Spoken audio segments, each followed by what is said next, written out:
আজ রান্না করব খিচুড়ি। তার জন্য প্রথমে মুগ ডালটাকে ভালো করে ভেজে নিচ্ছি। মুগ ডালটা ভেজে নেওয়ার পর খিচুড়ির সবজিগুলো ভেজে নেব। প্রথমে আলুগুলো ভেজে নিচ্ছি। আলুগুলো ভেজে উঠিয়ে নেওয়ার পর কুমড়ো, গাজর ও বিনগুলো একসাথে ভেজে নেব। সমস্ত সবজিগুলো ভেজে নেওয়ার পর ফোড়নের জন্য দিয়ে দিচ্ছি গোটা শুকনো লঙ্কা, তেজপাতা ও পাঁচফোড়ন। ফোড়নটা একটু ফ্রাই করে নেওয়ার পর দিয়ে দিচ্ছি আদা জিরে বাটা। তারপর এর মধ্যে দিয়ে দিচ্ছি লবণ, হলুদ ও লঙ্কা গুঁড়ো।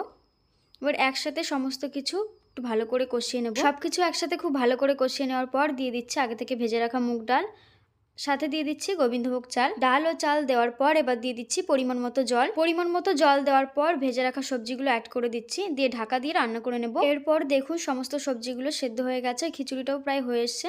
এই সময় দিয়ে দিচ্ছি কয়েকটা চেরা কাঁচা লঙ্কা, ভাজা মশলা আর সবশেষে দিয়ে দিচ্ছি 1 টেবিল চামচ মতো ঘি। ব্যাস, তাহলেই তৈরি হয়ে গেল আমাদের সবজি খিচুড়ি। রেসিপিটি ভালো লাগলে একটা লাইক করবেন ও চ্যানেলটি সাবস্ক্রাইব করে দেবেন। সবাই খুব ভালো থাকবেন, সুস্থ থাকবেন।